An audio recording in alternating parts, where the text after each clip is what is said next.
Not all stories are chronological, especially or on time sometimes, especially when considering the tale of Quentin Tarantino. Am I wrong because I want to get it on till I die?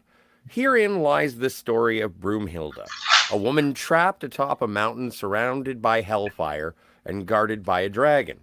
A hero arises and scales the mountain because he's not afraid of it. He slays the dragon because he's not afraid of him. And he walks through the hellfire because Broomhilda is worth it. Of course, the Phantasmagorium show is proud to present Bullets, Blades, and Babes as we discuss Django Unchained. I am Scotty R37. Most of the time, Kat is on Brain Detail, and Steve is your last chance fancy pants. How are you, Kat? Man.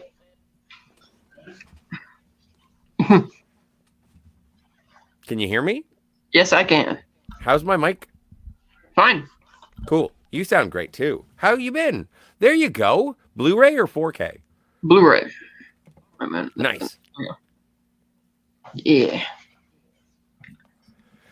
Oh, when was the last time you saw this movie?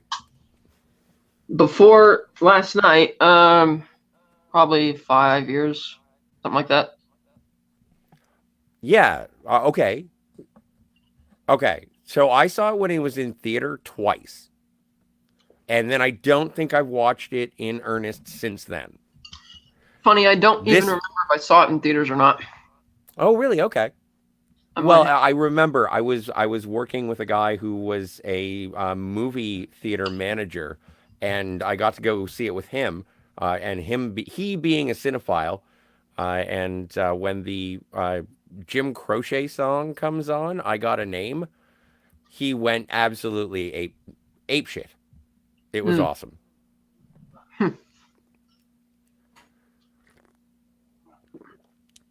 So, how did you like the revisitation? What did you find of it? I liked it better upon revisiting it. The ending is still a bit, convenient. How do you mean? He did have to go through a lot of stuff.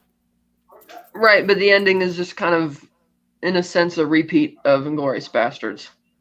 It's like, okay, we're just going to kill everybody now, and it didn't seem as creative. I liked everything that they were doing up to that point. I didn't buy that King Schultz would have not immediately spun around and shot the other guy. That he'd just stand there and be like, oh well, and it's like, no, the other guy had a shotgun trained on him. You would have spun around and shot him in a second after shooting Calvin Candy. So I didn't, and how he even takes the time to turn around and hold his arms out, and he's like, I'm sorry, I couldn't resist, and he just sits there and takes it like he's waiting for it. And I just didn't buy that, because his logic for helping Django on this odyssey to rescue Broomhilda is that he felt responsible for him since he freed him. Well, by extension, you know that Broomhilda's got the gun pointed at her. You killing Calvin Candy is totally unnecessary. The only reason he's asking him to shake his hand is because he knows he's pissed off and he's trying to goad him. So he should have just shook his hand, waited for Django and them to walk out, and then maybe shoot him then if he wants to. But it's like, no, I didn't buy that he would turn around and just kind of, okay. And then the way that the other slave traders just kind of buy Django's bullshit to, oh, we can go back and get the money, and oh yeah, let's give this guy a loaded gun. Yeah, that's not going to work. So that was, and then coming back and just conveniently, blowing up the house. Admittedly, Steven is the most hateable character in the film. Sam Jackson said it's one of his favorite roles. But I don't know, it just, again, it seemed really convenient and easy to wrap it all up. It didn't seem as unique or, I think the movie is violent, yes, but did it need that? The big shootout and all that? I don't know. Wow. Okay. Well, and upon revisiting, I thought that this was, again, I sort of showed my hand right off the intro. I found this to be an incredible story of friendship and love, and it built every step along the way. I do agree that there was one more quest at the end that was a little bit like, oh, we could have done this already. But I did like the sort of separation between King Schultz and Django at the very end. Why you had to take away King Schultz so that Django could rise on his own volition of his own Agreed. merit. And so that, yeah, I get where you're coming from. That Schultz shouldn't have lost his head like that. Although Candy being such an odd mirror to Schultz was an interesting choice, and I think it's part of the reason why the character would have been so angry at Calvin Candy, like this faux Southern worldly individual who likes to be Monsieur Calvin, Monsieur Candy, but he doesn't speak French. He just wants that sort of Well, he does kiss. auspice. He does, And sorry, he does have that weird habit of like get all cuddly with his sister. oh yeah, but yeah, well, but it's also that's a Notice common how punchline. Notice when he introduces her to King Schultz the first time, he's kind of excited to mention that she's a widower, and that's when he kisses her on both cheeks and then kisses her on the lip. I'm like, this is kind of okay. I see what you're doing here. Typical self. Playing into the stereotype type thing. Yes, exactly. That sort of Southern stereotype. And we are talking about a slave. Like, what a despicable individual. I can see what he's doing. Yeah, oh, for sure. But I guess one thing that jumps out at me is that Django isn't really a good guy throughout this movie either. Like, when they're on the road to Candyland, and King Schultz is so troubled by D'Artagnan potentially being killed and mauled to death by dogs that he genuinely offers to buy him. Mm-hmm. At which point Django says no, he's not, and then Schultz is like, okay, he's going to concede because Django told him he's trying to get a rise out of Calvin, trying to interest him. He's not trying to scare him off. Mm-hmm. So when Calvin goes over to Django and talks to him about it some more, it's like Django insists and is very deliberate in his insistence that you should feed this guy to the dogs, so to speak. And I thought, you callous mofo, I get why he's doing it. He's trying to earn his trust and earn the trust of the other yahoos around them on the quest, but it's still like, I can't really root for you anymore other than for the sake of getting Broomhilda out. But I kind of stopped caring about Django a bit at that juncture of the story. That was a bit dark. Like, even because that's why King wanted to buy him. He's like, he's bothered by it. And on the one hand, Django covers for him by telling Calvin, oh no, it's not that he's into Mandingo fighting, because that's different. He's just never seen somebody mauled to death by dogs. But it's not, because it's just not a very good cover to begin with. So I don't know, because I do understand exactly where you're coming from in terms of Django being, well, he says himself, so you want me to be a black slaver. You want me to be one of the most despised people ever. Okay, well then, okay. And then King Schultz is like, yes, I want to see your black slaver. And it's like, okay, all right. So he is doing exactly what will get Broomhilda. And it's exactly what was asked of him. And unfortunately, and he's seen these guys before. He knows what these guys are like. Right. Like, why are you being so mean? And it's like, well, this is what they're like. I just felt he had already achieved his goal of intriguing Calvin Candy. There was no reason for him to take an extra step and do that.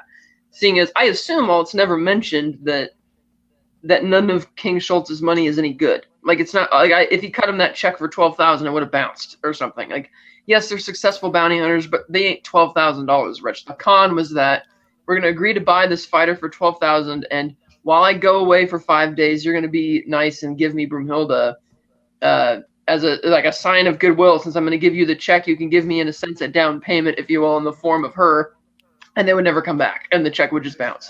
That seemed to be what their plan was. Yes. So the $500 sum that he offered to buy D'Artagnan for, I assume, was good, and that he genuinely meant to buy it.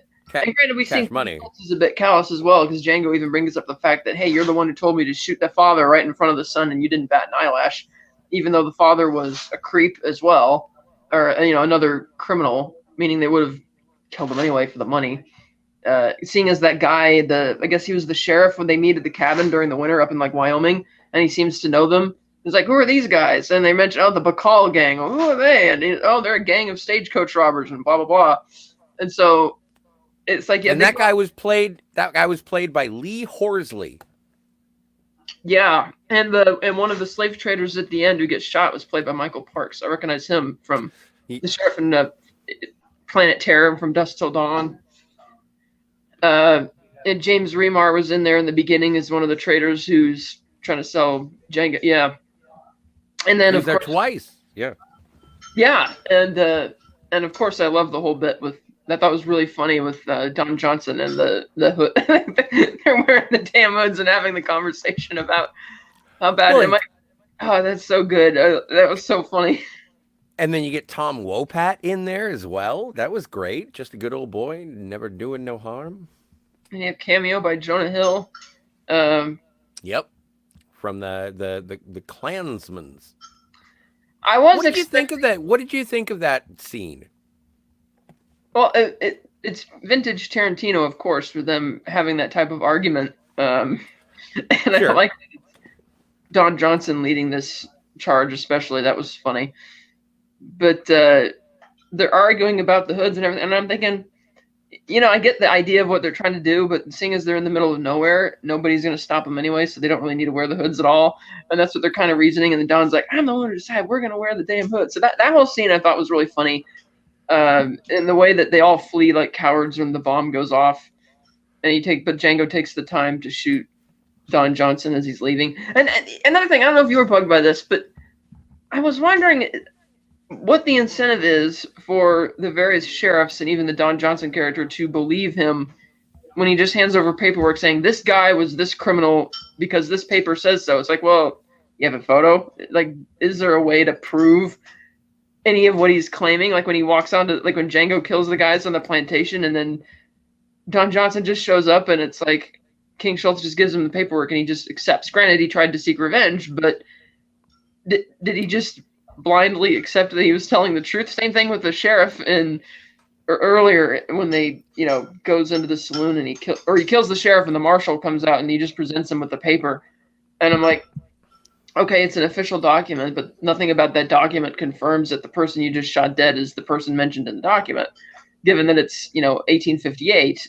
So that was something I kind of was waffling back and forth on in terms of the plausibility of this enterprise, considering people were put off so much by the fact that it was a German dentist and a black man doing it. Mm-hmm. So how did you feel about that?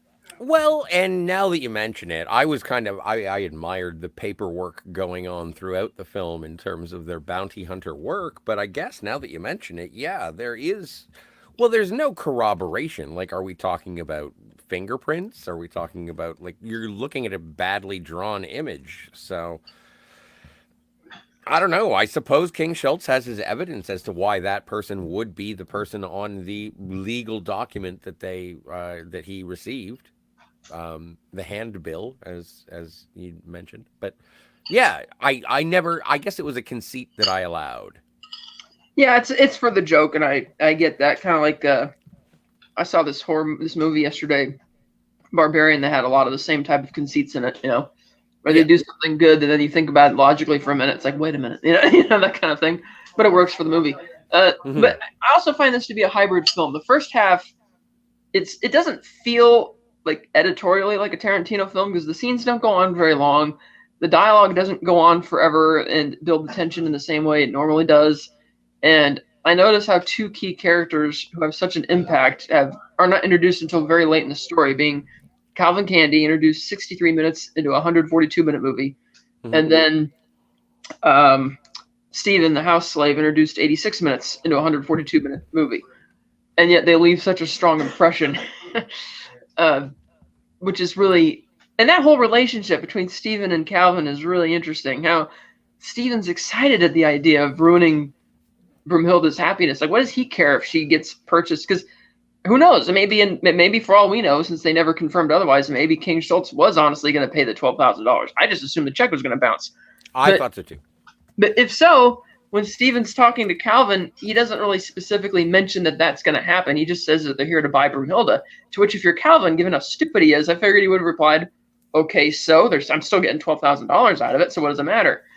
But he doesn't say that. He's just so offended at the idea of having been misled that he goes. But the way that Stephen just is almost delighting in ruining this, and the way he reacts so strongly to Calvin getting shot, and it's like, why?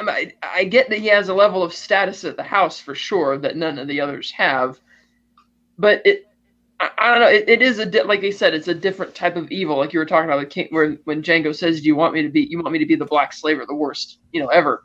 So with the Stephen character, it's like he says he's been there for 76 years, and Django says, "Oh, you've probably seen like what 4,000 slaves, 5,000 slaves," but you could tell it's not so much that it's willful evil. Even like his reactions to the things that Calvin says and the way he's taking the story is genuine.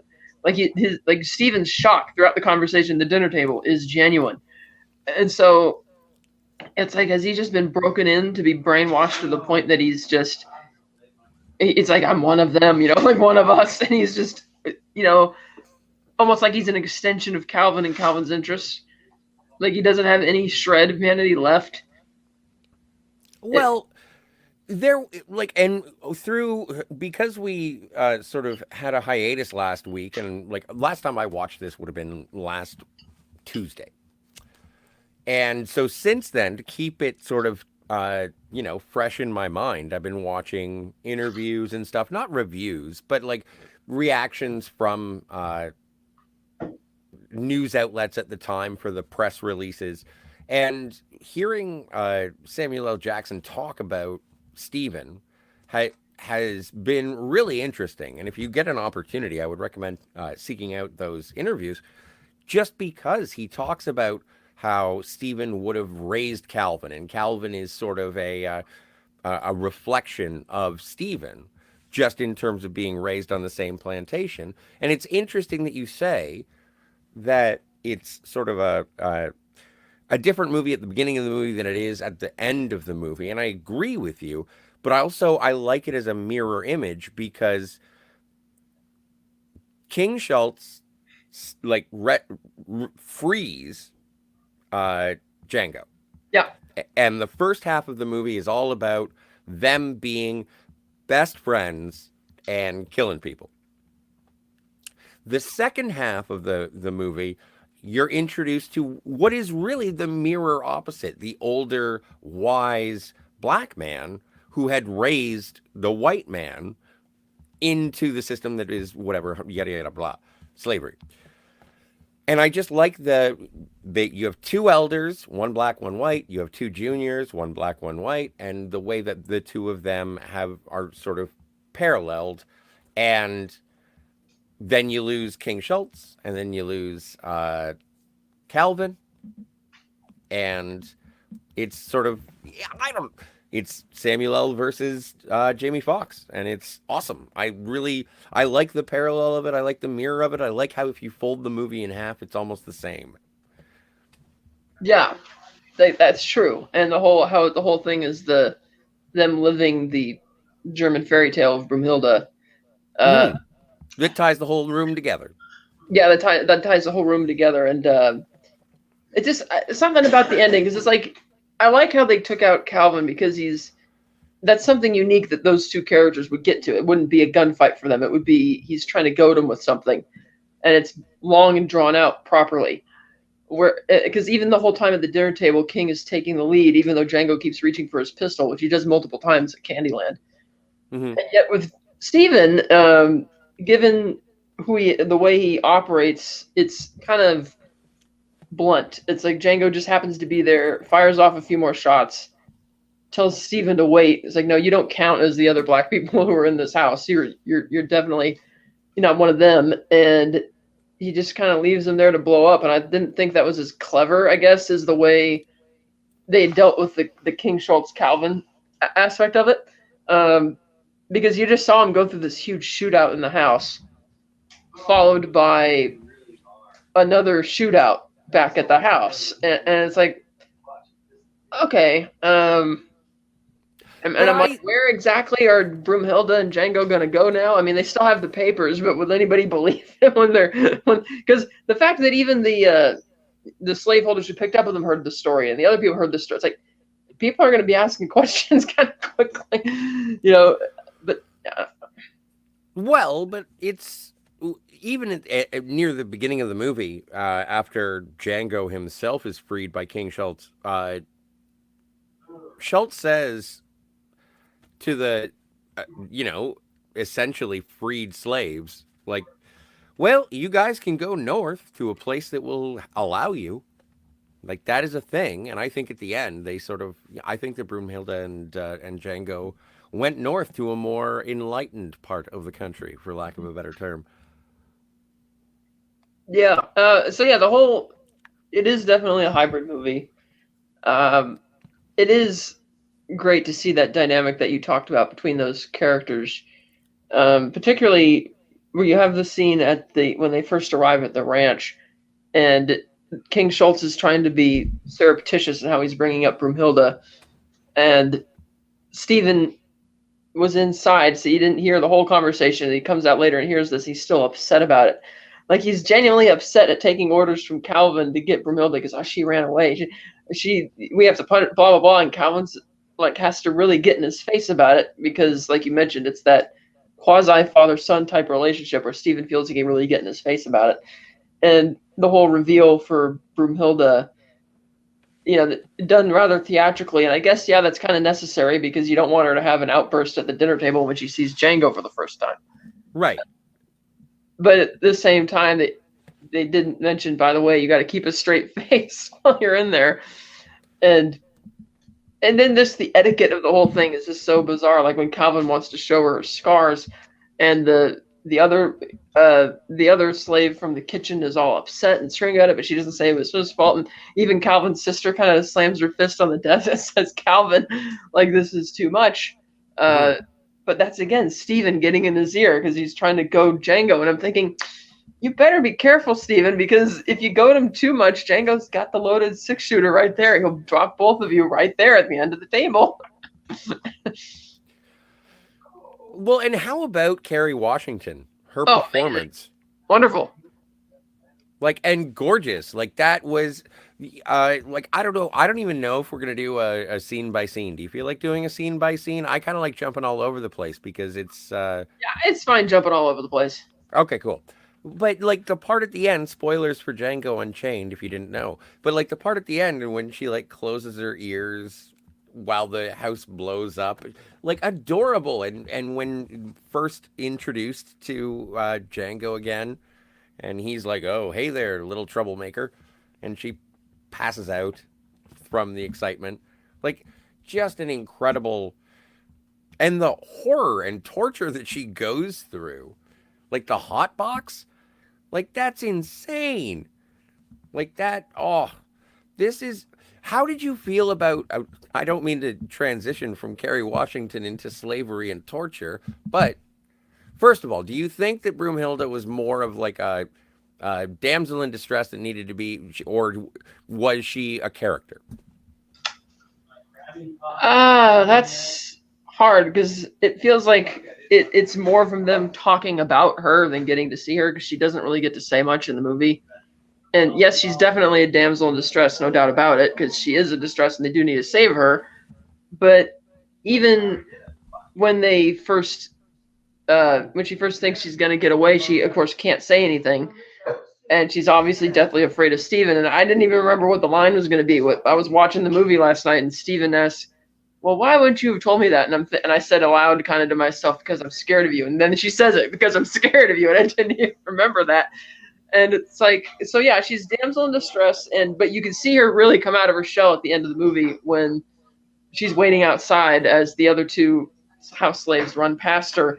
And it's like you kind of want to see the next chapter of them just getting, because she swings the rifle over her shoulder as they're riding away. It's just really cool.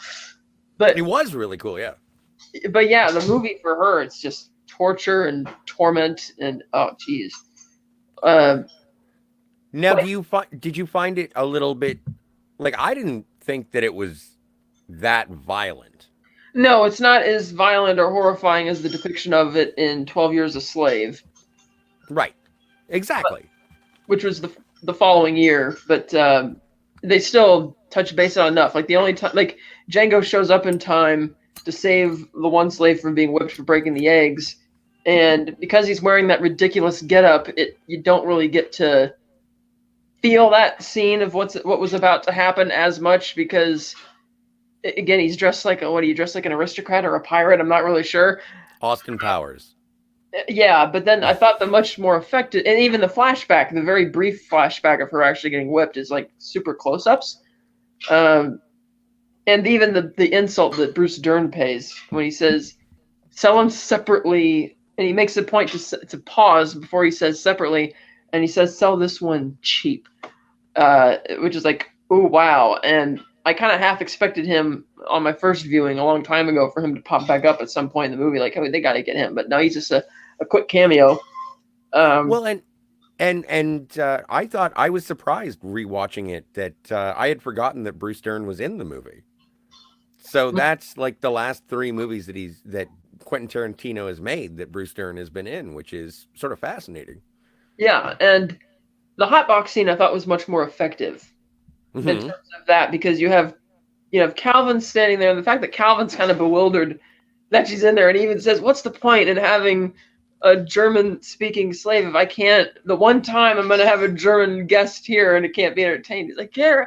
And Django, his reaction when he first hears that she's in there, of course, he puts his hand back on the revolver, and he does that so many times. He even pulls the hammer back and is about ready until he kind of changes his mind because Calvin wins the argument to get her out of the hot box, and then you see them pull her out and put her in the damn wheelbarrow. It's like, oh, Jesus, and King Schultz is standing there the whole time trying to keep a straight face, which is like, and you'll notice that I don't believe King looks over his shoulder to see what's going on. Like, he might have initially when they mentioned it, but after that, he doesn't look to see them take her out of the box because he doesn't want to see it, and he knows he can't really handle it after what just happened. Like, we see right before he dies even, he has the flash of the man getting mauled by the dogs, which we only heard in the movie. We didn't get to see.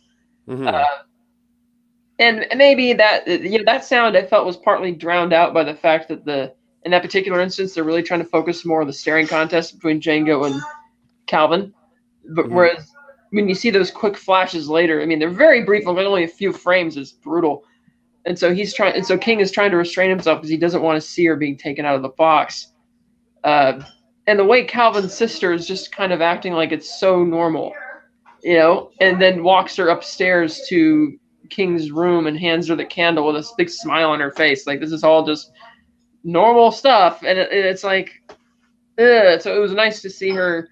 I kind of would have preferred to maybe see her get blown to smithereens, but he just shoots her instead. Which was admittedly good. And I thought it was funny also when they come home from the funeral and all the blood is still on the walls. Yeah. Like, who's going to clean that? And I thought there would have been more of a show. I thought there was going to be more made of the Walton Goggins character because he was the one kind of giving Django the most pushback on the journey to Candyland, and could kind of see through it. And instead they have like the aborted scene inside the barn where Steven shows up and stops him just as he's about to get him with the knife. And admittedly, his demise is a lot more amusing than Steven's. Oh, I love Steven's demise, but before we get there, no, you know what? For the longest time, I didn't like Walton Goggins. And upon revisiting a lot of his performances, I really like Walton Goggins. I do. I think he's good. Yeah. I don't know why I didn't like him at first pass, but I'm a fan now. I did like that. I forgot how just skeevy and awful and mean he was in this one. And I liked the way that he got shot and when he gets mowed down on the way back from the funeral. Now, I had a conversation the other night with a couple of people, I forget who, and they were talking about, what's his sister's name? What's Calvin's sister's name? Miss... I don't remember. Let's call her Miss Sister. So, and when Sheba and the other lady are coming up the stairs and Django lights a cigarette and says, all right, just say goodbye to Miss Sister. And it's like, what? Say goodbye to Miss Sister. I remember. Goodbye, Miss Sister. It's Miss Laura. I remember now. Is it Laura? Yeah, say goodbye. I remember the line now. Say goodbye to Miss Laura. Yeah, okay, cool. So say goodbye to Miss Laura, and then he shoots her, and she gets pulled like straight back, almost cartoonishly, Yeah. in her death. I love that. How did you feel about it? Did you think it needed to be more realistic considering the physics of the angle of the shot? Yeah, because he kind of shot from an awkward angle, so that wouldn't shoot her back in that way, and it was with a six shooter, unlike King Schultz, who got hit with a double barrel shotgun and blasted against the bookcase. But I thought it was funny, so it works for comedic effect. Hmm.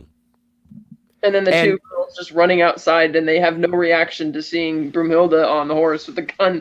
They're just running, and she doesn't say anything to them. She doesn't sneer at them. They just run away. well, yeah, and it's a long way to run. Um, but okay, and so also speaking of D'Artagnan, Yeah, when that's a he great di- moment too. Yeah, and when he dies, and then on the way back to Candyland, Django goes to the, I don't know, the outer marker cabin hut, whatever, and just kicks the door in and says D'Artagnan, and it like lays everyone to waste. And I thought that that was sort of a redemption for the fact that he had sacrificed D'Artagnan. At least it was an acknowledgement of it that was an man. acknowledgement of him being an asshole, but it doesn't redeem him in the slightest. He murdered him in the sadistic way, even though it seems like Calvin was about. Calvin would most certainly have accepted King Schultz $500 and brought him back. So he murdered him and trying to say. I took him when he says D'Artagnan in the doorway as if he's trying to put the blame on them, even though Yeah, they're following Candy's orders and Candy gave the order on Django's advice. So it's like, I mean, this is on you, Django. I don't. Oh, okay, I mean, it but is. I There's no other way to slice that. I mean, we saw how those guys, those gang of idiots, caved to Calvin. I mean, they wanted to kill Django the minute they saw him on the horse, but Calvin said no. Like when Django pulled that stunt where he yanked the guy off the horse for kind of giving him the eye and stuff. And then Calvin's like, "Oh, if you're gonna taunt the guy, you gotta kind of accept it. Just calm down." And he's like, "Hey, that includes you too." Whatever his main right hand man was. And right, so James they're Remar. gonna just, I took them to be just a bunch of dipshits who yeah, they followed his order, but Django was the instigator of that. Of Okay, murder. okay, I have a question for you. Yeah. Is Django an asshole? Well, not on the whole. Okay. What would you criticize him in his character throughout this film as being too far? Obviously, you think that the death of D'Artagnan or Yeah, allowing the death of D'Artagnan. I thought he had already succeeded in winning over Calvin Candy, and that he didn't need to go that far in doing that. Fair enough.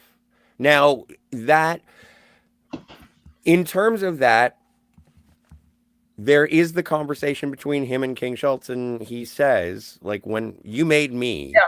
kill a man in front of his son, and you said this is going to be a dirty life. Well, this is what we're doing now. This is the dirty life that you wanted to be a part of, or that you said you'd help me with. Essentially, I'm paraphrasing.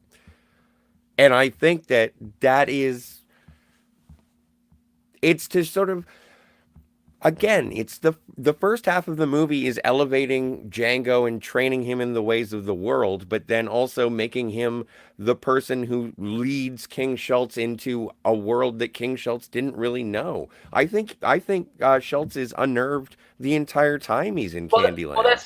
That's also another reason he kills D'Artagnan, because he wants King to watch it and he wants King to hear it, because like this is a taste of what's going to happen when we get to Candyland if it's even half of what his reputation suggests. Which is why I was surprised that we didn't really see too much of the insanity of Candyland, other than there was the D'Artagnan bit, and then there was the hot box, and that was about it. We didn't see the rest of all the horrors because when King Schultz mentioned that they're going to go to that she's with Calvin Candy, and that kind of Django kind of perked up at that. He's like, "Oh, Candyland," and or the Schultz says Candyland, and he says, "Yeah, I'm familiar with the name Candy and all these horrible things that go on there." But for the most part, they managed to stay in the house away from it all. Hence, like I was saying, Django doesn't really egg on King Schultz to look at the hot box either. He just kind of, King just keeps his back to it and keeps smiling quaintly at Laura like nothing's nothing's amiss. because he's trying to avoid it. And yeah, King Schultz, like I said, is also, not necessarily an innocent guy either. Like you said, shooting the guy right in front of the father, right in front of the son, which wasn't really. They could have walked up there and made up whatever story they wanted, because as you mentioned, the bounties are dead or alive. He could have just brought him in alive or something, come up with other. Because if King can con people his way into Candyland, I'm sure he could con somebody to going down to the local sheriff's station, or not even to the station, just go down into town, and then all King has to do is snap his fingers to the sheriff, But he decided to shoot him. So yeah, he's just because they're in a bad and dirty life doesn't mean we should automatically, forgive them and love them. But oh no, of course not. For D'Artagnan, because he was clearly terrified, and the idea that Django's like, it's clear that the only reason Django's doing that is because he wants Brumilda, and be damned how many other slaves he might have to get killed to get her back. Well, and so when I watched the first, like, obviously the reason that D'Artagnan is terrified is that he has to be part of the bare knuckle wrestling to the death. Like, am I allowed to say Mandingo fighting on YouTube? I don't know. Neither do I. So anyway, he doesn't want to be a part of that. And when you watch that scene, that is a brutal, brutal scene of two men fighting for their lives. Yeah, and they don't want to. Yeah, and the way Calvin just callously throws the mini sledge or the hammer down to say finish it. Oh, like I don't remember the last time I was so squeamish that I covered my eyes and looked away from a screen. But watching that scene, I didn't even want to rewind it, like just be like, oh, I wonder. It was like, no, I don't want to see this. This is fucking awful. Yeah, for some reason that scene didn't have the effect on me, probably because a lot of the blood looked really bright red and fake. And because the focus of the scene is more so to me on King and Django in the back, and it kind of cuts through every once in a while rather than really putting it in your face through most of the fight. You kind of hear it. But maybe that's what it is. Maybe it was the quick cutting and the editing. Maybe and people say, like, even with Reservoir Dogs, when they say it's really violent because they cut off the guy's ear, but you never see the guy's ear get cut off. It's more about what you don't see and the editing and the direction of it. Yeah. The epitome of that would be Texas Chainsaw Massacre, the original. Okay. Where everybody thinks they're seeing a bloodbath, but only once in the movie do you actually see any moving blood. The rest of the time, it's just still images. And so it does have effect. So yeah. But like I was saying, it's like 12 Years a Slave was much more in your face because it wouldn't cut away from anything. Because it's like, no, we're going to show you this, and you're not going to be able to look away at all. Whereas here, they did the quick flashes of certain things, and that's why I thought the hotbox sequence was really good, because they never cut away from it at all. It just focused on what was going on there the entire time, especially with the close-ups when they're pulling her out of the box and putting her in the wheelbarrow. Whereas the Mandingo fighting, I mean, at times it seemed like, I'm like, is he really? Because that obviously wasn't going on at that particular time period. That didn't come about till later in the United States, but it still seemed, and I get it, it's cartoonish, helping to show how Candy is really sadistic and foreshadowing the problem they're going to have, which is that King Schultz doesn't have the stomach for this.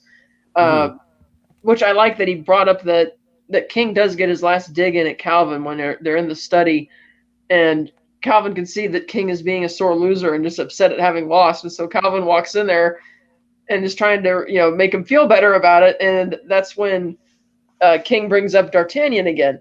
And Calvin's like, what? And he's like, from the Three Musketeers, by Alexandre Dumas.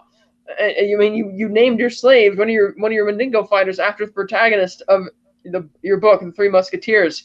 And of course, you could tell Calvin hasn't actually read it. He's one of those people who just buys all these books or inherited all this stuff to make himself look smart, even though he doesn't. Like I said, he likes to be called Monsieur Candy, but he doesn't understand French. And so Calvin doesn't understand what the irony is. And then Schultz is like, Alexandre Dumas was black. And the way Calvin just kind of masterfully doesn't react to it. He doesn't he doesn't have an overreaction. He doesn't snap at King. He just kind of lets it go before they're going to move on. Sort of like when King first shows up there, and what's his name? Calvin's other assistant who's walking them up the stairs, who tells him, lawyer or whatever. His lawyer or whatever, and he's telling him how he came to be involved with Candy. Oh, his grandfather gave me a job here, blah, blah, blah. And then Django's like, kind of makes you sound like a N-word. And then he's like, what'd you say? And King's like, no. He's just, And it's like, You'll have to excuse my valet. yeah, I have to excuse, and I can see what he's talking about because he's also acting like a lapdog to the Candy Mm. family, sort of like, well, not exactly like, kind of like Steven, but like you said, Steven has a more of a, he feels like he has more of a familial bond with Calvin, and so I you're all, yeah, yeah. because the first, like, it's kind of interesting because even when they showed up at Don Johnson character's plantation, King Schultz goes inside immediately, cons his way inside, and he doesn't actually see all the horrible stuff going on the plantation itself until he shows up afterwards when the two guys are already dead, and then he takes a shot at the third guy. But yeah, most of the people they're going after mostly like stagecoach robbers and gangs. He's not like you're right. Like Candyland's the first time he's really invested or taken time to actually been forced to look at this stuff. Hmm. Well, and that's and uh again when he is forced to see it, and that's why I think that, and like you said before, Schultz dies, he does sort of have a flashback or what have you to the death of D'Artagnan being torn apart by the dogs, but like it is something that like everything about Candyland offends Schultz. Like Yeah, everything about it. Not only, the inhumanity, but the fact that, like, being a German guy who is well educated, who has made his way in the world stopping bad guys in his own way, Calvin Candy is a guy who's, he says himself, stayed in the same place his entire life, doesn't know anything, was given everything his entire everything, and like the man himself is repugnant to Schultz. He's yeah, pretending to be Schultz without actually having done anything about it. right. And so when he just snaps and is like, "Oh, I don't," when he says I couldn't help myself. Like that was the ultimate. I don't think he was doing, I think he was doing that because of the insult that it gave existence. I applaud King Schultz for Oh yeah, that's shooting why he that does. motherfucker. Well, that's why he does it. He can't. That's why he And fights with also, without does shaking the his head. Derringer only have one bullet or does it have two bullets? One. Well, then he couldn't shoot the other Or person. no, what? Wait, what was that? A Derringer he had? It was the one in his, it was his sleeve gun. Oh, I couldn't see it up close to tell what kind of gun it was at the time. I didn't pause it, but I'll have to go No, back. well, no, because remember it's the one that he kills the guy in front of Tom Wopat, or to get Tom Wopat.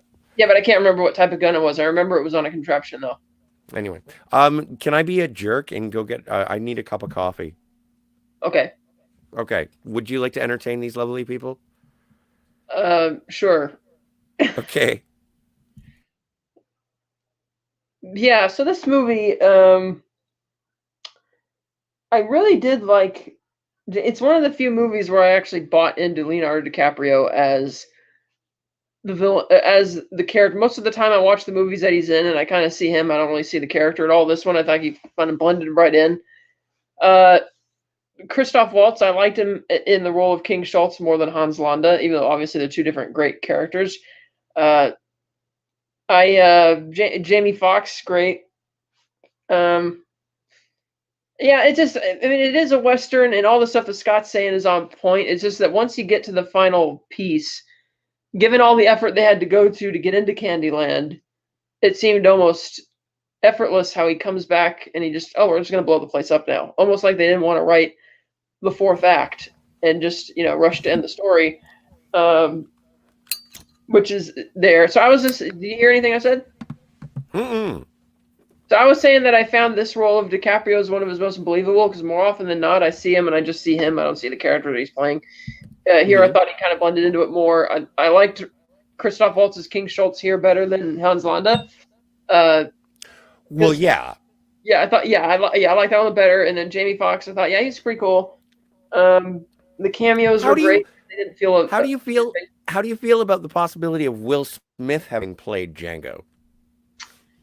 I heard about that, and no, I can't picture him playing that role because part of the way Jamie Foxx plays Django is he's very quiet and subdued a lot of the time, almost Mm-hmm. like he's subservient to King Schultz, which some of it I didn't really care for because, like you mentioned, the bounty hunting world is, King Schultz's world, But the South is Django's world. And even though Django's trying to take the lead, he still doesn't say much. He's kind of, even at the dinner table, even though Calvin's totally bought into their bullshit hook, line, and sinker, Django still doesn't say much of anything. He lets King take the lead in all the conversations and all that. It sort of reminded me of that other DiCaprio film, Blood Diamond, where in the I've never first, seen it. that's a good movie, but in the first 15 minutes, Djimon Hounsou gives this amazing performance as the father whose son is press ganged into the diamond smuggler, all that kind of stuff. But once he meets the DiCaprio character, he kind of all of that bravado and it just disappears, and he becomes like a simp to DiCaprio for the next 2 hours of the movie until his son pulls the gun on the two of them towards the end, and then finally that fire in him and that bravado to take charge finally shows up again. And I'm like, where have you been for the last 2 hours of the movie? And I felt a little bit of that here because again, Django's letting King take the lead at all, and it's not really until the last 10 minutes of the movie that Django's like, okay, I'm taking charge now. Last half hour. Yeah, sort of. But as I was saying, I just felt so I can't picture Will Smith playing it because he always plays these characters who, if they don't have a lot of bravado, if it's a more quiet role like I Am Legend, then he has to be one of the only people in the movie because they're going to put all the focus on him. I can't, because Django, more or less, yes, he's the protagonist, but in a way, he's almost like a supporting character because he doesn't, like I said, he doesn't have as many lines. He's not as much taking the lead, and I feel that Will Smith would have probably wanted more lines. I just can't picture Will Smith in that role at all. Well, and I saw a round table discussion from one of the Oscar pre-shows when he was nominated for Concussion, Mm-hmm. or maybe anyway, he was talking about roles that he had turned down, and he referred to Django, and he said something interesting. Now, I'm not the biggest Will Smith fan currently, but it was an I had heard that he was going to be cast in this movie, and I wanted to find out what he thought about turning it down. And he said that he wanted it to be more about a love story saving Broomhilda as opposed to a revenge story. And with Jamie Foxx, I think that it is sort of straddled perfectly. It's an awesome revenge story, but it's also a great hero's adventure to save your love story. Right, because Will Smith has been a lot more guarded about what the type of roles that he plays because he usually plays heroes. And Hmm. I can't think of a role off the top of my head where he's ever played a villain at I, all. c- I can't imagine Will Smith shooting a man in the dick. Yeah, no, I can't. As much as the character deserved it, but Hmm. I Hmm. can't. Which is kind of what the way everybody reacted to what happened to the Oscars. It's like, oh, you're the perfect type of image person is just shattered like that, and that's why because he cultivated that image deliberately with the type of roles he would accept. Similar to he also Hmm. turned down the Matrix trilogy. Uh, Yeah. because he said he didn't really understand it and he didn't think that was something for him because once again in that first script, yes, Neo's your protagonist, but he's very much riding in the back seat in a way to Morpheus and Trinity and listening to everything they have to say throughout the movie, and doesn't really take more of a commanding presence as leader until the climax, which I can't picture Will Smith doing that in a movie. So that kind of tracks. So yeah, I think they made the right Hmm. call casting Jamie Foxx. Oh, and I think that Jamie Foxx absolutely knocks it out of the park. I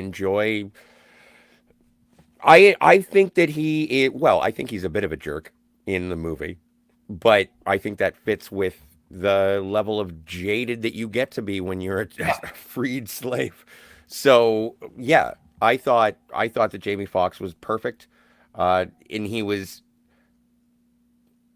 oh, what am I thinking?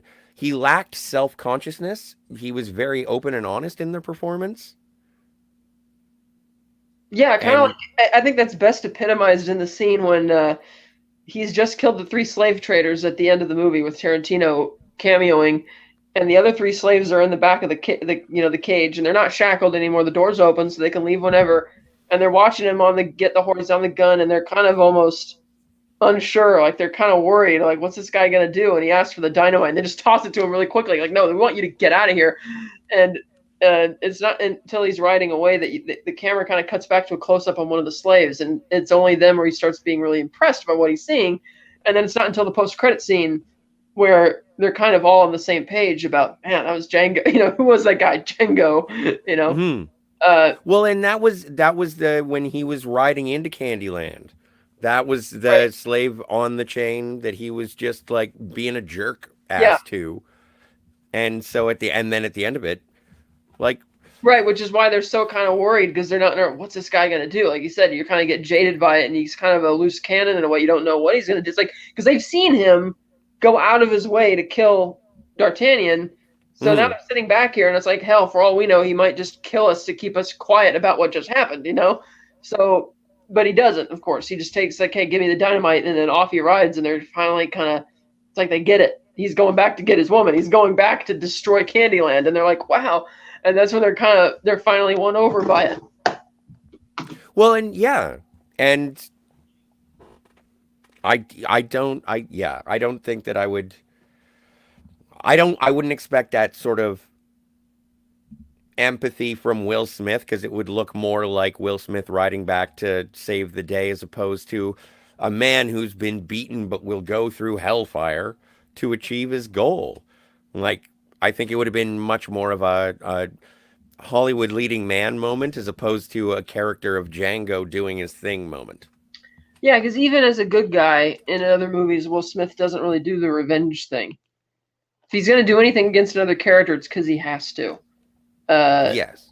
or if he has to do something. Like even in Men in Black, when he's stomping on all the little cockroaches to get, the leader, Edgar's attention, he does so because he's trying to save Kay. He doesn't want the guy to leave the planet, save the world. He doesn't. It's not that he's doing it. Yes, he's enjoying it a little bit that he's getting to him, but he's not doing it out of malice so much as he's doing it because he's trying to save people. Whereas Yeah. Django goes back to Candyland simply, in a way, you could argue that it would have been better for him not to go back there because, as far as the people at Candyland know, they've sold him to LeQuint Dickey. They're not going to come looking for him. They're not going to think about what happened to these three bozo slave traders, and so him and Brunhilde could have ridden off, and they would have had a massive head start before anybody anywhere would have thought twice about it. Whereas by going back and blowing up Candyland, not only is that explosion pretty big, and all the other slaves are now free, that's going to cause a commotion, and it makes you kind of want to see the next sequel with Brunhilde kicking ass as they ride out of Chickasaw County. But that's the thing, like you said, it's very much a revenge-driven thing because we see that he goes into the shed to save Brunhilde. Like she's really scared because she doesn't know who came in there, and it's him, and it's still broad daylight.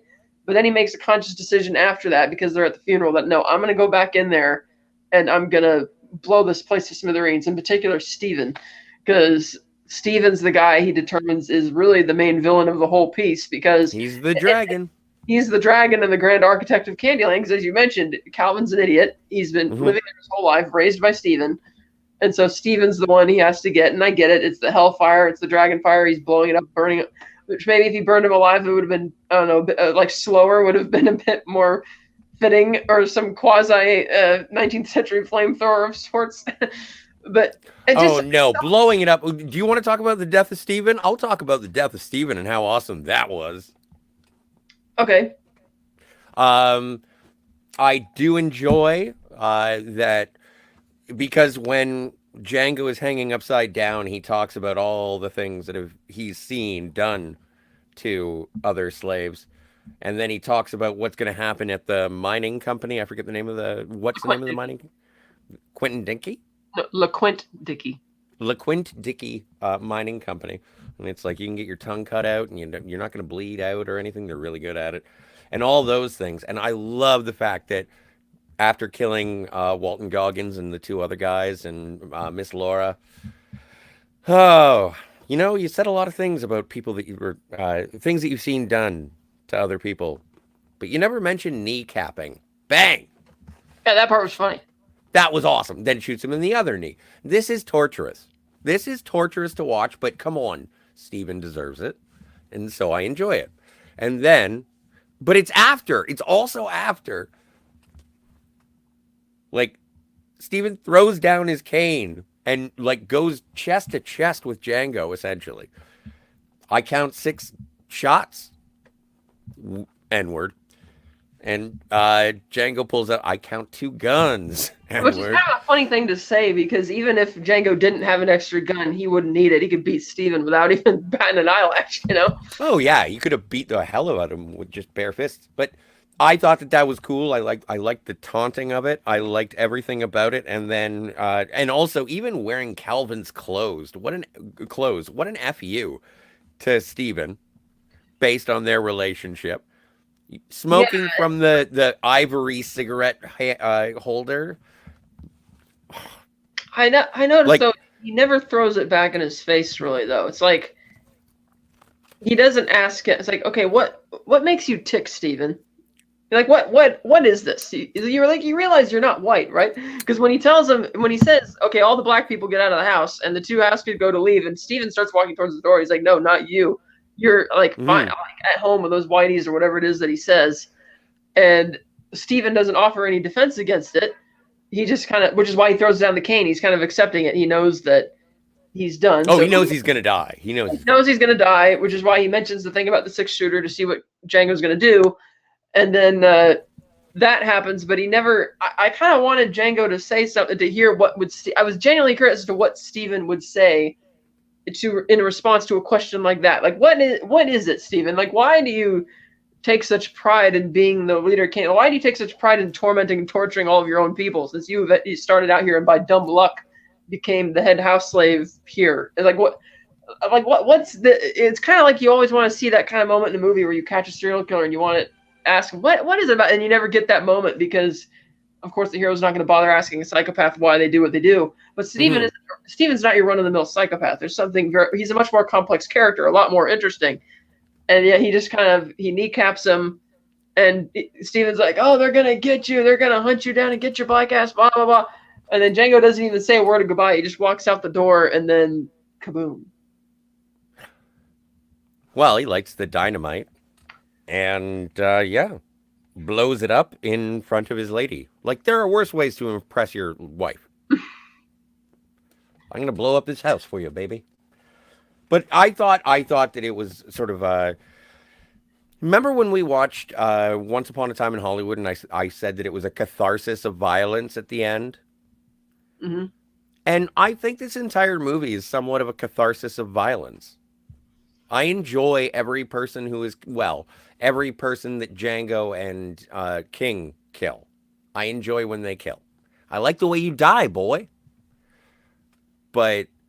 And I feel like it is in this movie throughout. Now, I've heard people refer to this movie as a revenge fantasy or a slave revenge fantasy. Do you think it's a revenge fantasy? Or do you just think it's people in a position who would do the things that you would do if you were in that position? Probably closer to the latter. It's definitely not a fantasy because of the things that Django has to do in order to succeed. Mm-hmm. You know, it's not like, I mean, yes, there's a couple fantastical sequences you see, like when he's dressed like the aristocrat going around on the plantation, and most of the time, like it's mentioned, the people they're killing are, you know, like bank robbers, the stage or horse thieves or whatever. It's not really until they get to Candyland where they start, you know, doubling down on that aspect of it. And yeah, you have the funny sequence with the guys in the hoods complaining about that to showcase how stupid they really are.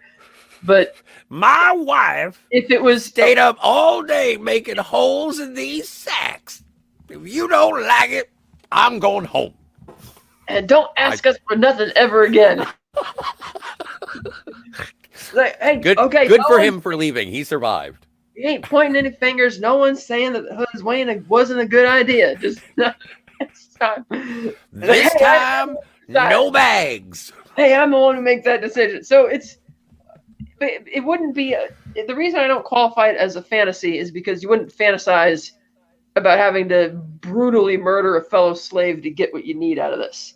You would be riding in there, guns a-blazing, Civil War cannons and all, blasting the place to smithereens like a hero. And every time Django reaches for a 6-shooter, if it were a real fantasy, he would be bringing it out and firing it all the time. And that's not what this is. This is like, these are characters who are using the best methods at their disposal to achieve their goal. Mm-hmm. And it's just ending, I feel, is where it goes a bit off the rails, because it's like, despite the tensity of what's going on inside the kitchen, all of these guys show up out of nowhere with all their guns. You have a massive shootout, and then he just kind of effortlessly waltzes back into Candyland because most of the people are dead and the others are at the funeral, but the bodies have all been hauled away. Mm-hmm. And then he just sets the dynamite and, off we go. I would hardly call his return to Candyland effortless. Well, I mean, like he literally, like you said, he kicks down the door of the barn and says D'Artagnan, and he just drops all 6 of those guys like nothing. He's really good at killing. Yeah, I know, but I mean, there was a lot of effort to get Broomhilda out when they went in there. Steven foils their plans, and ultimately all he has to do is shake his hand. And just so I don't know. So I thought it's like now that Django took up his portion of the quest, because he even takes the time to see King Schultz's body in the barn, pats him, and he goes out, and I liked that. it felt like the end bit was a bit rushed. It's like this is the in a sense it's the true part of the quest. Your mentor's gone. You have to go on to the final challenge alone, and that's where you're going to face your hardest part to overcome. And yet it seemed at that point effortless. Like he just walks in, he's got Candy's clothes, and out the door we go. And I was like, okay, All right. Okay. I don't think it was effortless, but I do agree. Like I think I put a little bit more weight in the his mentor is gone and now he has to do it on his own, but he's really, really good at it and he's not, I don't know, he doesn't need Schultz anymore, kind of thing. And almost seemed to me like, when Django truly becomes unchained, he is not sort of bestowed upon a responsibility to Schultz. right. But what I'm saying is that it just seemed that because of how easily he kills all those people in the first shootout, and then Yeah, it's great. does that if he and King Schultz had just done that to begin with, when they go to dinner and just bring not just the pea shooter he had, bring like another gun and start going, they would have easily killed everybody there, all the overseers, everybody just waltzed right out of the building. And the reason they're not doing it is because it felt believable. Like that's an impossible thing. You can't just waltz in and just start shooting everybody. And yet once the shit hits the fan, that's exactly what he does. And it seems effortless how he almost gets. And granted, he doesn't get out of it quite because he gets pinned down. He surrenders. But then he comes back and just, oh, here's 6 guys in the barn. Bam, bam, bam, bam, bam. Okay, cool. Go inside. Oh, here's the bam. Okay. That's kind of what I'm just, I don't know. So No. I understand where you're coming from. It would have been more. I was kind of ready, even on the first viewing, that they were going to go into, in a sense, the 4th act. This is him going to face the final challenge. And much in the same way that King Schultz had to have a battle of wits with Calvin Candy, he's going to have to come up with his own wits of sorts to figure out how you're going to outsmart Steven. Because Steven is a really sharp guy. And yet it ended up being, to me, just a rather effortless exercise of say goodbye to Miss Laura. And then bam, bam, bam. Yeah. But I did like when he blew up Candyland. Yeah, the visual of the place blowing to smithereens is pretty cool. Yes. Now, how did you feel about the soundtrack to this film?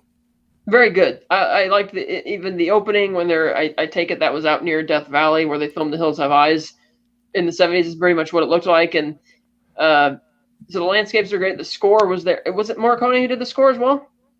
I believe he contributed a few songs. I don't know if he did the whole score or I don't think he scored it the same way that he did The Hateful Eight. Yeah, this was, I like the music. Mm-hmm. I do the use of Jim Croce, the big payback with and I forget, is it no, it wasn't R. Kelly. Shut up. Anyway, no, I thought the entire soundtrack was great. Yeah, the music really carries through it, and I think it's part of the reason. Like I do compare and contrast this movie with Hateful Eight. And I think that this movie has an edge on it just because of the soundtrack. Yeah, and this one has more of it almost has more of a mainstream appeal because, again, it's several different scenes. You don't have any one scene going on way too long. It has a whole colorful cast of characters. None of the cameos feel distracting. Mm-hmm. It's very no stunt casting really. It's just very. And like you said, it's a story where they have all the parallels between the characters. It's a romance story, a fairy tale, all that kind of stuff, and in a way that almost doesn't feel like Tarantino. But but obviously there's plenty of scenes where you could tell, oh yeah, that's vintage Tarantino. So it's a bit more well-rounded. Like as far as like you look at Inglourious Basterds and how that was carved up into chapters with multiple storylines. This one is a bit more. Well, how should I say it? Feels almost more mainstream in the way that it's structured. Okay. Because it's not broken down into chapters. It's not told out of order. And it's not a bunch of people in one room for like 3 or 4 hours. It's it plays like a run-of-the-mill regular movie would play, but it has little scenes flickered throughout that are very Tarantino, and the whole plot is a very Tarantino-esque type plot.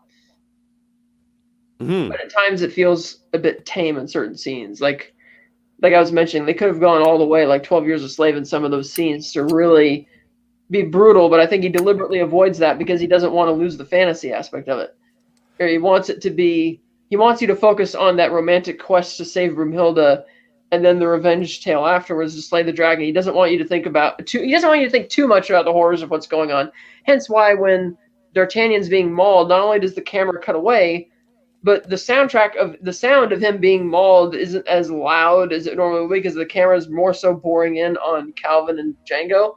Mm-hmm. And then when you finally see the flashes of it in King Schultz's mind towards the end, it's literally only a few frames. Like literally blink and you'll miss it. Like Tarantino's trying to be like he's being restrained because on the one hand, when the shootout happens, there's blood, guts all over the place.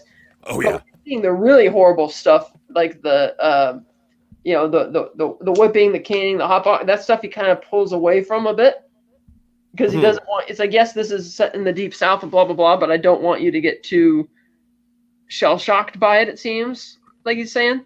I mean, even as evidenced further by the fact that this place is called Candyland. I mean, he's definitely trying to keep it in the realm of fantasy. Yeah. Well, and again with the parallels with the story of Broomhilda. So like again, I feel like it's thematically like I think it's really really good. Like are you ready to how many bullets? I give it 8 bullets. Okay. Because I kind of, it's funny. When I first saw this movie, I kind of enjoyed the first half more than the second half, and now I'm kind of the other way around. I think the movie picks up more when they get to Candyland, because the first hour is more or less like a montage, almost like the Red Band trailer for Inglourious Bastards, which just showed what all the things the bastards are doing, whereas this movie, the first hour is just, King Schultz and Django going around killing all these people. But it does the same thing, rinse and dry, repeat over and over again with a few scenes of them and it's all about establishing the bond and all of that. But the second half, where you really get into it, like, okay, now that we've introduced you to these characters and told you who they are, the story is now going to begin when we go knocking on the door to go meet Calvin Candy. Because they've already done the whole setup of how King Schultz is kind of, he's kind of a bit catty. He's very, the way he just, fearlessly walks up to the marshal and he's citing the word of law when he's about to come out, and the marshal's like, "Oh, like you showed to our sheriff." And I liked that bit because I thought that was pretty funny. And so he just and the way he's kind of being really catty about all of that every time he presents the document, like when Don Johnson's character wanders up to see what they've been doing, and he brings his whole posse with him, and then King Schultz immediately throws down the gun. It's like, "Django," and tosses down the guns and put it in her hands. And I was expecting him to get shot at that moment anyhow. But so that stuff's kind of funny. But the real meat of the movie doesn't begin to the second half. So, I really like the development of the friendship between Schultz and Django. And so like the first half I think is the development of this team that are about to go and do something. Like it's like I can't wait until we talk about Inglourious Bastards, just because I feel like the first half is okay, this is what these guys have done and this is what they're about to do. Yeah, and that's kind of another scene I forgot to mention is when they're at the dinner and Calvin after Steven tells Calvin what's up, and Calvin brings the skull out, and I'm like, phrenology. This is something else I want to hear Steven talk, would love to ask Steven about. It's like, what do you think about the fact that this guy keeps the skull of your predecessor in a box and is explaining phrenology, this race-related horseshit? And I can't remember. Steven was still in the back, wasn't he? In the kitchen, or had he come back out by then? No, he was still in the back, I think. Okay, yeah, he was still in the back. So I'm like, I would have loved it if Steven was there to see what makes Steven tick. It's like, you see what this guy's doing right now? It's like, how are you going to rationalize that, And at times, even the way Steven plays the character, on the one hand, he's very cunning, he's very astute and very evil, but at times he acts almost like the moron, like when he's totally shocked by all the stuff that Calvin's saying, like, whoa, and I'm like, at time, and the way the makeup is done on Steven, he doesn't just look like an older guy. It looks like they're making him look very, almost like he's a caricature in a way, which is really creepy. And I'm like, what is like he's I don't even know how to put it. But then for Calvin to come out and do this phrenology thing, and Steven's not there, it's like, Steven, what do you think about all this? It's like, is Calvin basing this on his opinion of Steven that he maybe would never tell Steven, or just, I mean, it's crazy. Well, it is. And that's, you know what, and now that you mention Old Ben, I did find I found that scene a little, maybe over the top, maybe too on the nose kind of thing. Yeah. Like why would you have this man's skull just to have it as a showpiece for this particular dinner at this time of year, at this time of day, specifically located at this dining room table? Like I just why Well, would he's you trying do to that? Is it he's trying to antagonize King to see if Stephen was telling the truth or if Stephen was right. That's why he right? put it out. But it just seems like, would he have done that to Steven's skull? Kind of thing. Like That's eventually someday. How many skulls does he have? that's why I was wondering because it was such a weird moment. I mean, on the one hand, it's very cunning how he's trying to get into King's head to see if he's going to crack. But Hmm. on the other hand, what is Stephen's thoughts about this? Is the guy you raised, and this is what he thinks of you? Because as much as For he may sure. pretend to be white, you ain't white, and this is what Calvin thinks of you. Yeah. And yet we don't really get that reaction because Stephen's not in the room. And it's True. a bit, and that's the scene, of course, when Leonardo broke his hand or cut his hand for real during the scene when he Hmm. smashed and then when he brings in Broomhilda even and he wants to show her back and the look on her face, I'm like, oh god, this is almost worse than what happened in the hot box. And then when he sits her down at the table and it's about, I'm like, oh god, he's gonna kill her or something, and I thought this is all it's going to be very Tarantino-esque, and then it's about to all go to hell in a handbasket, and then it doesn't. It kind of stays reserved. They kind of get out of it. So I like it. I still like the movie and all those parallels, but I think other scenes probably could have used some more of that sharp, witty dialogue. That I didn't feel there was as much of it here as there was in *Inglourious Bastards* and some of his other films. So I give it an 8. Okay. I'm gonna give it a 9. I really like it. Again, I really thought that the violence in the movie was cathartic. I thought the story itself, while set in antebellum South, slavery, and all of that, I didn't find it to be a racial movie, even though it is blatantly racial. I just found it more about friendship and love and the systems that have to be overcome to make sure that civility survives. And that's why it's a weird thing. I don't find it to be a revenge story. I find it to be a hero's journey. And so I really like it. And I'm finding that in rewatching all these Tarantino movies, I'm finding that there's a lot more heart in them than I remembered, except for the Hateful Eight, but that was on purpose. So yeah, I would say I would give it a 9. And yeah, I really enjoyed it. What are we doing next week? Do you know? I think it was *Inglourious Bastards*, was it not? Oh no, I don't think it is. What is it? I think we're beginning a journey through. I'm sorry, I'm getting a swirly, so I might be frozen. But um, I think we might be going on a Kill Bill extravaganza over the next 2 weeks. That's right. I forgot about that. Hmm. So if you Right. want to talk about revenge fantasies, I think we have something in store for you. Mm. Is that like yeah? I guess that'll close out September. We're gonna kill Bill. Hmm. That's So, great.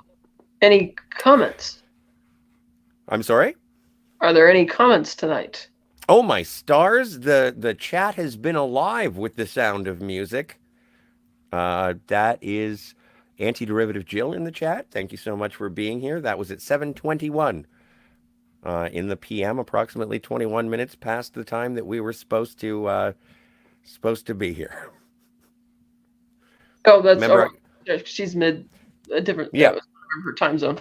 Yes, yes. So thank you everyone for putting up with me. If you're watching this on the replay, you know nothing of what we speak, but I slept in, and I know it's nighttime. You're not my real mom. Ashley Lynn Gaia Storm was here, and thank you. What up? What up? What up? Not much. And Kat was here, explaining that I was AWOL once again. I'm just gonna keep going. Ashley Lynn says, "Come on, get on with it." No, sorry, I still wasn't here. And Ashley Lynn goes on to say, "You're late, fellas. This isn't my bad now." Laugh out loud. Just kidding. Love yous. This is the part in the evening where Jill phoned me And I answered with a very worried, "Am I late?" And she said yes. Um, and agreeing with Ashley, this is when I came in to apologize, and I said to blame Canada. Top Michael would know about Yep. that. And at around 8:30, I said we'll be good to go at around 9 o'clock. At which point, Kat said, starting in 27 minutes, which is great. And I said, I'm very, very terribly sorry. Ashley got bored of waiting and said, yeah, yeah, yeah, laugh out loud. I just remembered I have a show to get through. Shake my fucking head. I forgot it was Wednesday. So did I, Ashley. So did I. Meanwhile, management came down from up on high and said, we are reprimanding Scott now. Please forgive our scheduling. And this is when I showed up for work and said, here we go. And then this is where Kat's computer died. And I said, last minute gremlins, 2 seconds. So we were even late for 9 o'clock. So, and that wasn't my fault. I was here. I was waiting. Anti-derivative Jill continues to say, in regards to the gremlins, there's something on the stream. Something on the stream. Reference to William Shatner in the completely awesome Terror at 30,000 Feet from the Twilight Zone. So into the show proper. That was the let's all go to the lobby portion. By the way, everyone should go and check out the links in this video where you can go and pick up Steve Foley's book, Let's All Go to the Lobby. It's available on Amazon in print and digital. Jill says, that's a good point of logic, Kat. Schultz would have been more focused after killing Candy in terms of taking out the people around, right? Yeah, taking out the guy in front of him, or even Django seeing that and be like, oh, because I can't remember, where did Django get his first gun from? I think Django still had it. That's right, he still had it on his, I forgot, he still had it on his belt. That's right. Because he kind of waited a bit too and kind of watches as Schultz turns around and says that and watches the guy shoot Schultz dead before taking out his gun and shooting him. Yeah, I guess he was, you're right, he was sort of resigned after that. Like, once he kills Candy, he doesn't have anything else to do. Yeah. Yeah. So he just dies. Well, kind of like Obi-Wan in Star Wars. It's like, we don't have anything else for you to do. All right, kill me. Jill says, I didn't see Inglourious Bastards yet, so I didn't experience it as a repeat of that ending. I'll have to go back to you on that one. Well, I'm looking forward to it when Inglourious Bastards is going to be at the beginning of October, I think, where once we're done with Kill Bill. If it doesn't overlap with our special episode of Martinis, Gadgets, and Guns on October 5th. That is absolutely true, everyone. Here, late breaking news. On October 5th, which is International James Bond Day, due to the anniversary of the release of Dr. No in 1992. Yeah, so we're going to be having a good friend of the channel. What's his? Bunyan Snipe. I forgot his superhero name. Is going to be on, and we're going to be talking about the anniversary of James Bond, and so we're looking. We might be able to do both because that might have a different time zone attached to it. So we'll see. We will see. We will see. Well, I can barely stay, or I can't make it on time for my own time zone, Kat. So. Rough Girl is here. What's up to Anti-Derivative Jill, and also a what's up to Ashley. Rough Girl, thank you for being here, and Anti-Derivative Jill agrees. Jill goes on to say, yes, Candy was so gross with his sister, but it adds to his villainy. Yeah. Yeah, like that. You kissed your sister. You're the villain of the story. Yeah, exactly. You know how you show the audience that that's a bad guy? Make him romantically attracted to his sister. Like Scarface. Anti-Derivative Jill, one of two, says, okay. Django stops Schultz from saving the runaway man from the dogs because Django was told to be a black slaver, which he sees as the worst possible person to be, so he was keeping with character. Going on, she says, I don't like it. I wish he hadn't stopped Schultz from saving him, but Django continues to be this way until the shootout. I agree. Yeah, but I think Django's a lot smarter in that instance because they're entering his world and he could have still done what he did, so. All right. Um, or uh, maintain his level head. if you'd like to expound on that, I'll be back in a second. I have to get some red apples. Mm. Chop, chop, Scotty. Yeah, he's playing a character, but in a sense, he didn't need to play the character because he's already got their trust and he's there and he's already piqued his interest. So it's like, why are we doing this? But I did notice he doesn't go out of his way to harm anybody else when he's at Candyland. Like he repeatedly goes back to reaching for his gun, but he doesn't actually fire it. But D'Artagnan is the only guy he actively screws over on their whole from that whole point. Well, and I really feel bad for him too. Like he was a terrified man who was murdered in cold blood for no real reason. You know, rest in peace, D'Artagnan. Rest in peace. Where are we? Here we are. Which I think this film lost a crew member, did it not? Yeah. Oh, was there a death on the set? Somebody, I think it was with this film, either the set designer or the costume or something like that. I can't remember. I think there might have been a dedication in the credits. I can't recall. Well, and this is without Sally. Sally's dead in this, right? Yeah, Sorry, yeah, I'm not talking about Sally. This is somebody else. that was a crude way to say that. I apologize. Sally Mankey, rest in peace.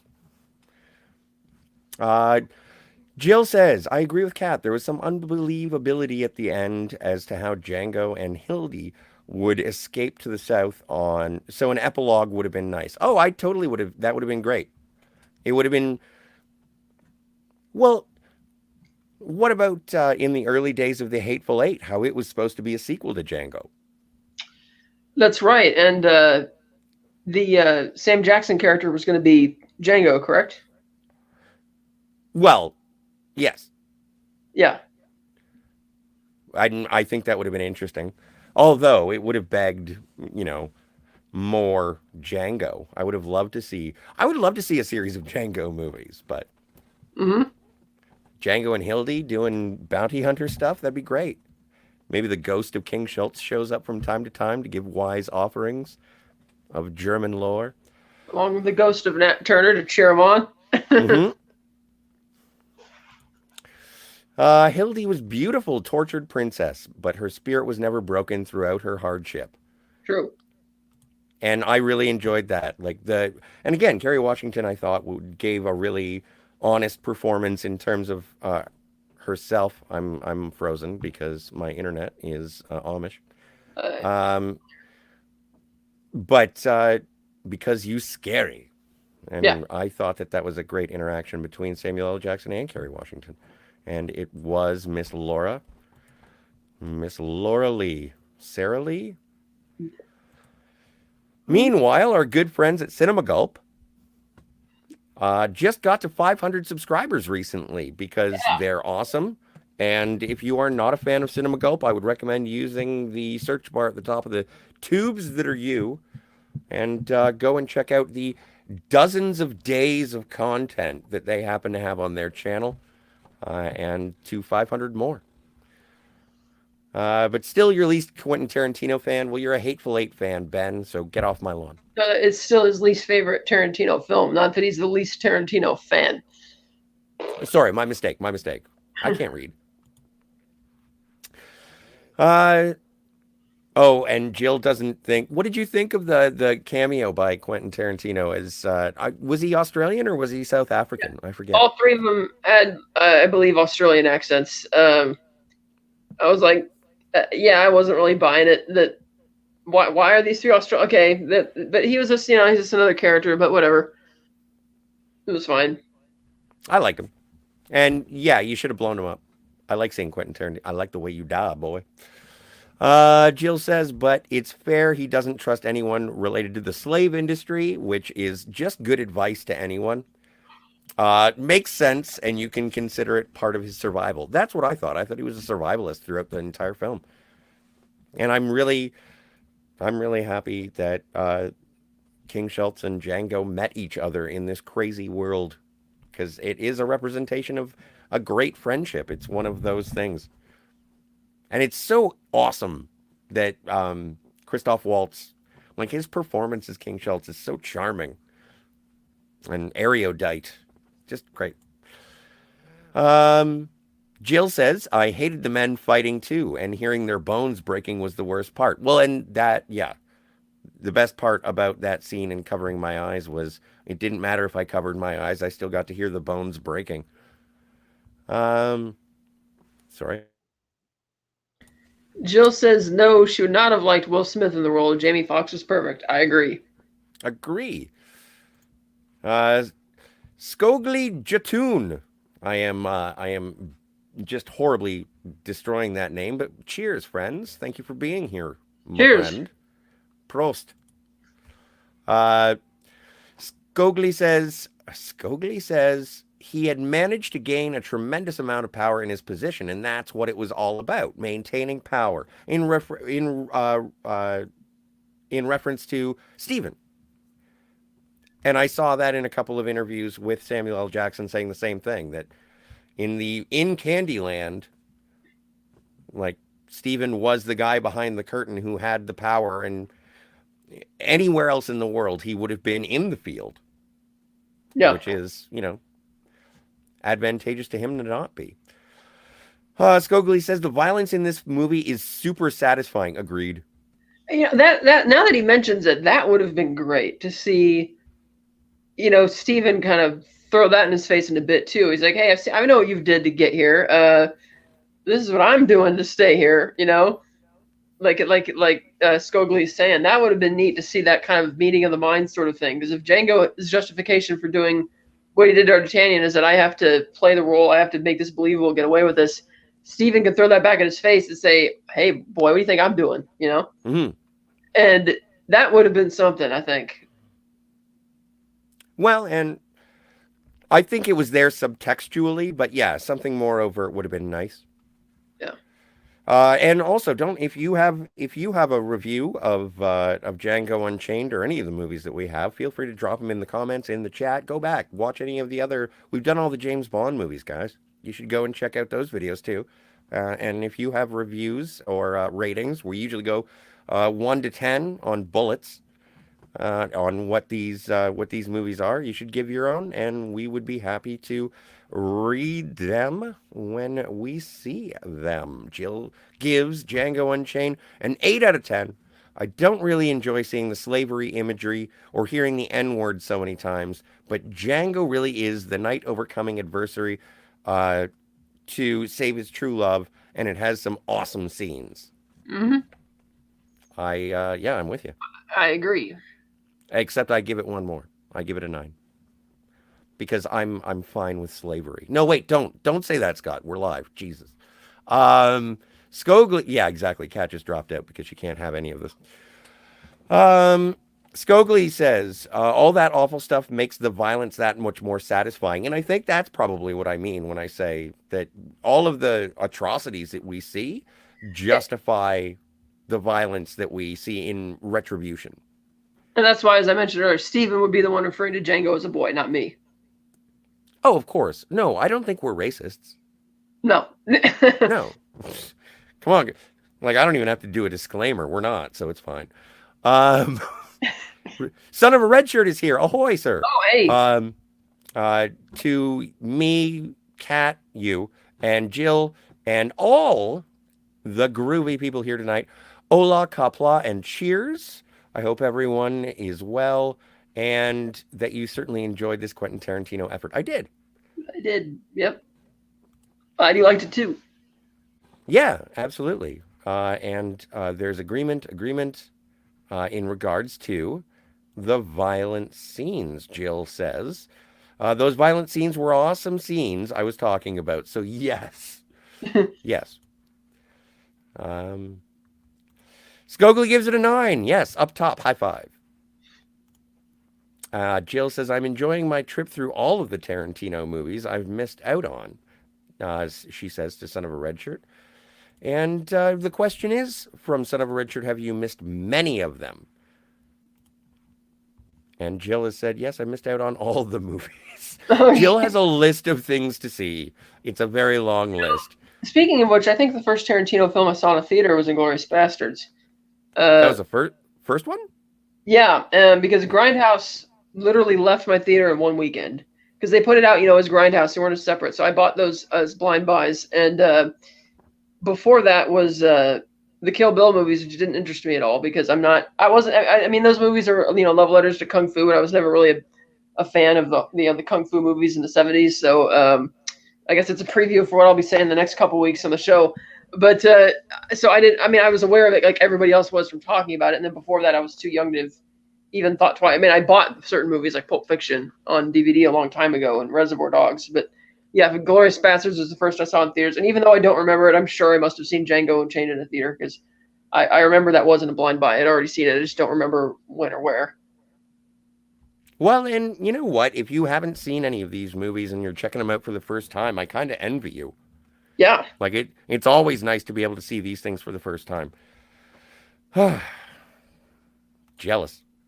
Jill goes on to say, when Candy is preaching eugenics, pseudoscience, threatening Hildy, I couldn't have hated him more. So while it was a bit dumb, I understand why Dr. Schultz killed him despite knowing the consequences. Great. Definitely.